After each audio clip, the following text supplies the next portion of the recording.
You're listening to the Options Insider Radio Network, the home of the Options Podcast. For more quality options programs, visit theoptionsinsider.com or search for Options Insider Radio Network in your podcast provider of choice. Listeners can also access all of our programming through our mobile app available in the iTunes and Google Play stores. Select programs are also available via live stream at mixlr.com/options-insider. That's mixlr.com/options-insider. Don't forget to follow along with your favorite programs and submit your own questions for the hosts at twitter.com/options, stocktwits.com/options, facebook.com/theoptionsinsider, or via questions at theoptionsinsider.com.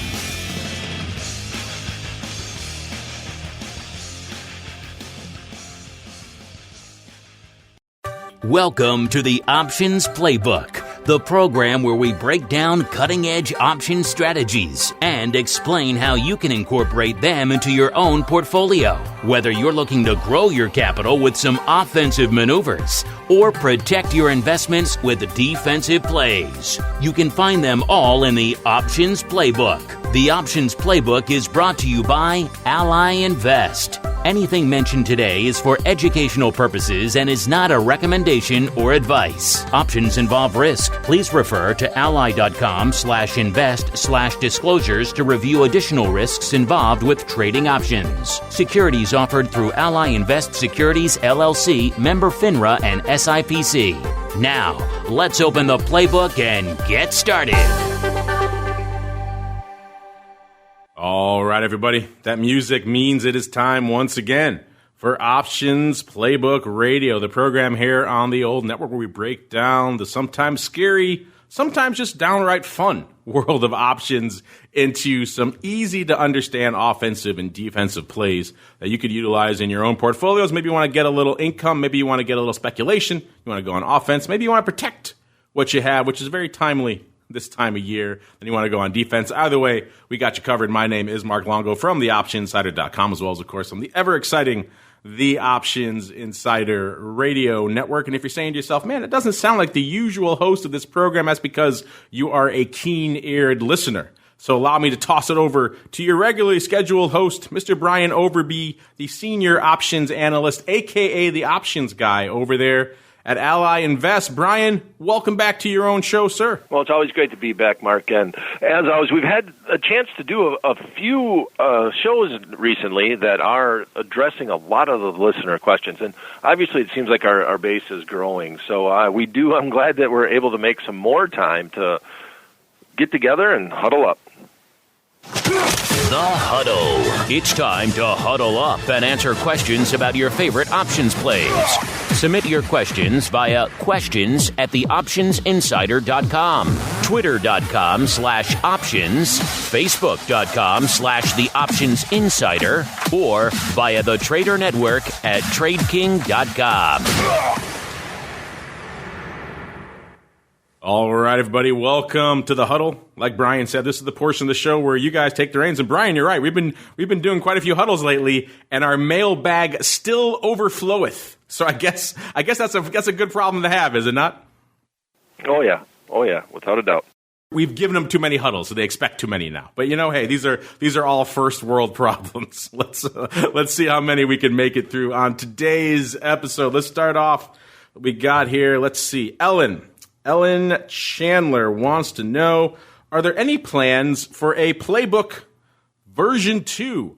Maybe you can have it be advanced plays for advanced options traders. This is a good question, Brian. We've talked before. I've joked with you about how you like to come up with new strategies and names for your new strategies, like the fig leaf. In fact, just on our last episode, we were talking about maybe debating what the name should be for effectively that collar with the kicker, a.k.a., using a put spread instead of just a put against your short call and against the long underlying position there. So maybe there is. Maybe Ellen's onto something. Maybe it is time, sir, for a Playbook 2.0. What do you think? Well, yeah, I've been asked by more than one group of people to come out with another playbook. One of the biggest things is there aren't too many more plays to add to the playbook. What it would really have to become about is just all about managing. And that scenario it's tough, but I wouldn't mind doing it. I haven't quite got the gumption to do it. As they always say, it's better to have written than to be writing. And that definitely applies in my world. You always feel much better when you're done writing than when you're actually doing it. But I'm not going to say it's going to be out of the picture. But we'll see here. We'll see. That's to be determined. Yeah, but we do live in this virtual world now, right? Everything's electronic. I know you have been doing some iterations and new editions, and the fact that the playbook does live. You can buy it, obviously. You can buy it on Amazon. You can buy the physical hard copy edition, which I'm looking at on my desk right now. But you can also go to optionsplaybook.com and check it out there. So in a little bit of a way, you kind of have been tweaking and iterating, I know, a lot. So maybe it's not 2.0, but maybe it's version 1.5 that people can get right now. Would you say that's fair? Yes, it is. It's in its third printing of the book, and we will continue to print as long as there's still a demand for it, and it seems like demand is still high out there. Well, judging by the listener mails here, there's a lot of questions still to be answered out there, Brian. So clearly there is a demand. So Ellen and all the rest of you out there who want a Playbook 2.0, I know there are many of you. Keep buying the original playbook. That's a good way to get a Playbook 2.0. But also, head on over to optionsplaybook.com. Send Brian questions directly. That'll help him maybe build up a nice catalog for what he wants to put in Playbook 2.0. And he's also making iterations to the website version there. So the electronic version is always kind of the most evolved version. So you can go check that out maybe if you already have the print version. You want to see what's new while you're waiting with bated breath for version 2.0. All right, next up we've got, these, I think this name looks familiar. These names, I should say, Joe and Linda. I do believe they have written in before. He says, yo, Mark. Well, yo, back to you, Joe and or Linda. I'm assuming that's Joe. Oh, yes, it is, because he says, first of all, Linda says hi. That's good, because I think I've asked before, what's up with Linda? Where's the Linda love? I always like to see the ladies on here. She says, and happy belated birthday. Hers is the same day. Well, I knew Linda was a woman of distinguished character, because she has the same birthday. What a very distinguished woman. Congratulations to you, belated on your birthday as well. It's a great day. A great day. Hopefully you celebrated. I was in a galaxy far, far away flying the Millennium Falcon, hoping you were doing something equally awesome and fun out there. He goes on to say, thank you. The direction you gave me for my last question, hearing you and Brian talk it out on the radio, it really did sound like a lot. Yes, as I do recall, Brian, he sent in a pretty epic treatise last time. And we suggested maybe he condense it a little bit and also start experimenting with some more risk-mitigated strategies like iron flies. That I have started experimenting with the iron flies as you suggested, and we'll let you know how it goes. Thanks again for all you guys do, Joe. So maybe, there you go, Brian. I know your advice when you first heard this question last time was, wow, that's a lot, right? It was a very epic question. And we hear that a lot. People they put on something with one idea, and then they start tweaking and making adjustments and the underlying moves. And next thing you know, you got 15 legs on this thing. It's only supposed to be 1 or 2.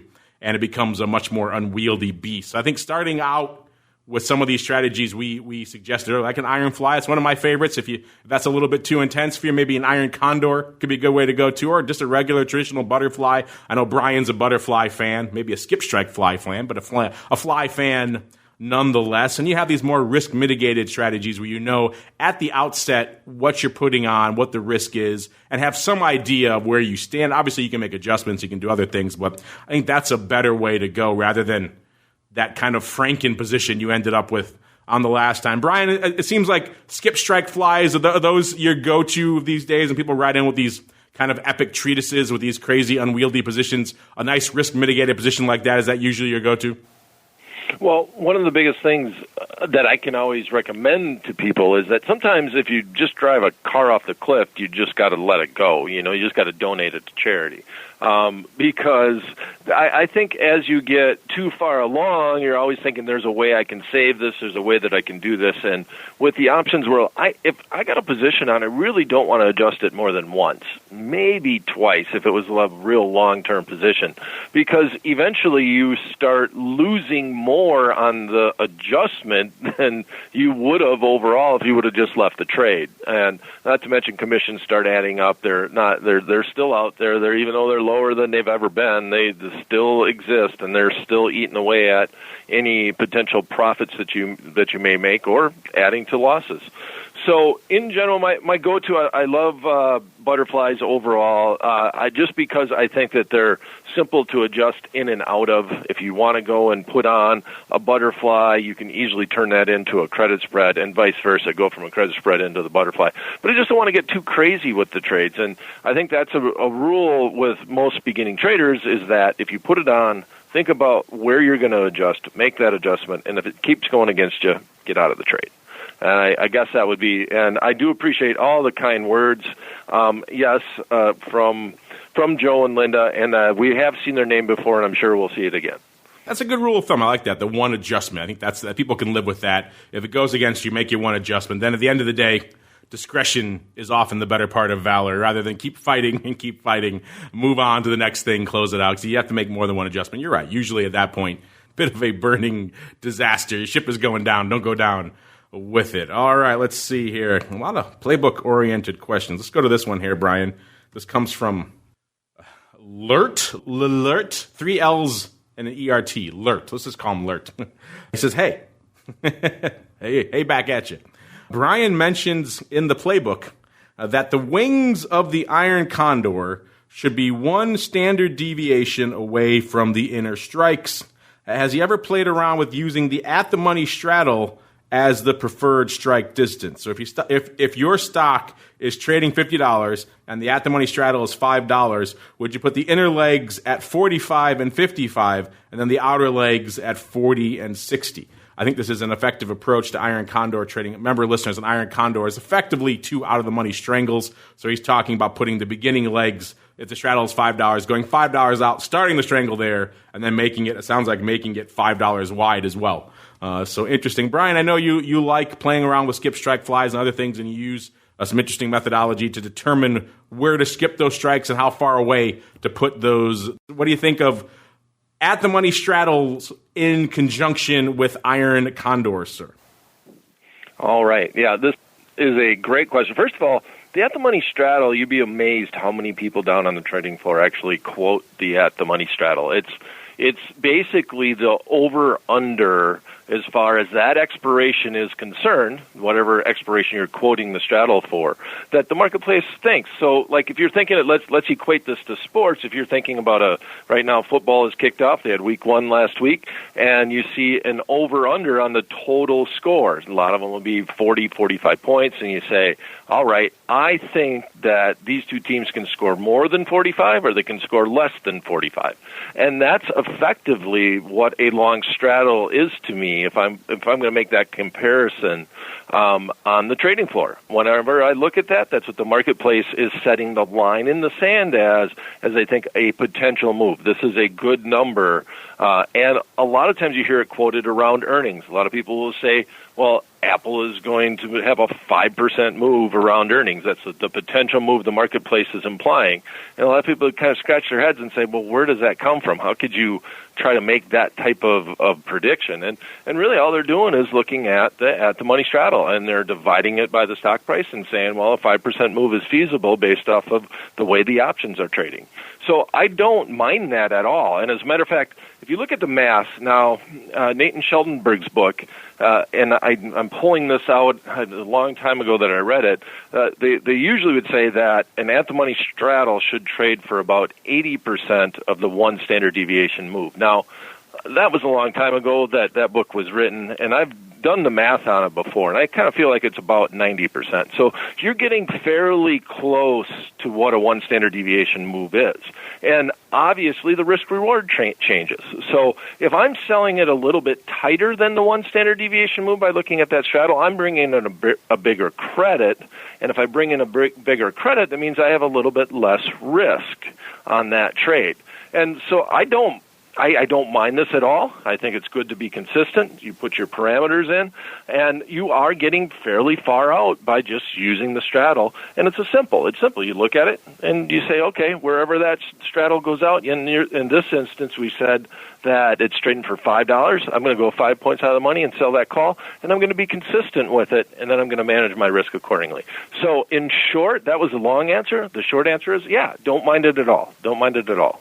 That's funny. You brought up exactly what I was going to say, Brian, which is I think if you sell that at-the-money straddle, you're getting pretty darn close to that one standard deviation anyways. You may be closer than you actually realize when you're doing it. But yeah, this kind of methodology, if he's more comfortable with it, then go to town, sir. There's no golden, you have to do it only this way. But the one way is probably a lot more similar to the other than perhaps you thought. Well, Brian, we've had some good fun here on the show, but let's say our other listeners out there, and we know there's more lined up right here. We could go for hours, but we have to keep on rolling. But if our listeners want to join the queue, sir, they want to get their question in here like Ellen or Joe and Linda or Lert, or maybe in between huddles, they want to reach out to you directly. Where should they go? What should they do, sir? Well, they can always just email me directly. My email here over at Ally Invest is theoptionsguy@invest.ally.com. And as always, thanks for hosting, Mark, and thanks for listening, everyone. We'll be back at the same time, same place next week. And until then, may all the options you bought finish in the money and all the ones you've sold finish out. The Options Playbook is brought to you by Ally Invest. Anything mentioned today is for educational purposes and is not a recommendation or advice. Options involve risk. Please refer to ally.com/invest/disclosures to review additional risks involved with trading options. Securities offered through Ally Invest Securities, LLC, member FINRA and SIPC.